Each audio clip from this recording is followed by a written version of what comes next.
వేదిక మీద ఉన్నటువంటి పెద్దలకి, నా తోటి రైతు బాంధవులందరికీ కూడా నా హృదయపూర్వక నమస్కారాలు తెలియజేస్తున్నాను. నా పేరు శ్రీకాంత్, మాది ఇల్లంతకుంట మండలం శ్రీరాములపల్లి గ్రామము. దాదాపుగా మీకు అందరికీ నేను పరిచయం అనుకుంటా, ముఖ పరిచయం లేకపోయినా వీడియోస్లో పేపర్లలో ఎక్కువగా కనబడేటువంటి వ్యక్తిని మీకు బాగా అందరికి తెలుసు అనుకుంటున్నాను. అంతరించిపోతున్నటువంటి దేశీయ విత్తనాలు, ముఖ్యంగా మనం తీసుకునేటువంటి ఆహారం వరి, ఆ వరి మీద అంతరించిపోతున్నటువంటి విత్తనాలు ఏవైతే ఉన్నాయో వాటన్నింటినీ కూడా సేకరించి ఒక 9 రాష్ట్రాలు నేను తిరిగి 687 రకాల వరి విత్తనాలన్నింటినీ కూడా నేను సేకరించడం జరిగిందండి. ఇప్పటి వరకు అవన్నీ కూడా మెడిసినల్ వాల్యూస్ ఉన్నటువంటి విత్తనాలండి. పద్మశ్రీ సుభాష్ పాలేకర్ గారి పద్ధతిని అనుసరించి 2011 నుంచి ఇప్పటి వరకు ఈ సేకరణ అంతా చేయడం జరిగింది.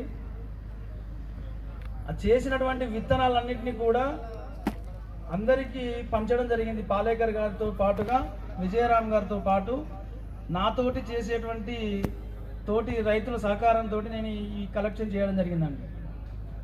ముఖ్యంగా మనం తీసుకునేటువంటి ఆహారము అన్ని అలవాట్లు అన్నీ చేంజ్ అయిపోయినాయి, అంతా కలుషితం అయిపోయింది. ఈ కలుషిత క్రమం లోపలనే మనకు ప్రకృతి కొన్ని ప్రసాదించినటువంటి గొప్ప గొప్ప వరాలు ఉన్నాయండి. కలుషిత ఆహారం తిని ప్రతి ఒక్క ఇంట్లో ఒక పేషెంట్ ఉన్నాడు, ఏదో రకమైనటువంటి జబ్బుతోటి బాధపడుతున్నటువంటి సందర్భాలు ఎన్నో ఉన్నాయి. దానికి అనుగుణంగా ప్రకృతి మనకు ప్రసాదించినటువంటివి, ప్రకృతిలో దొరికేటువంటి వాటితోటే మనము వాటిని నివారించుకోవచ్చు అనేటువంటిది మనకు తెలిసినటువంటి సందర్భాలు ఎన్నో ఉన్నాయి. అట్లాగే ఈ వరి అన్నం ఎంతమంది అయితే తింటున్నారో తినేటువంటి వాళ్ళలో మనకు మెయిన్గా షుగర్ అనేటువంటిది చాలామందికి ఉందండి. ఈరోజు అందరూ కూడా నవారా నవారా నవారా, కాలాబట్టి, బ్లాక్ రైస్ ఇట్లాంటి పేర్లు వింటున్నారు. ఇంతకుముందు తెలుసా అండి? ఎవరికైనా తెలుసా? ఎర్ర బియ్యం తెలుసా, నల్ల బియ్యం తెలుసా అని అంటే తెలుసు అంతే, కానీ వాటి పేర్లు మాత్రం తెలియదండి.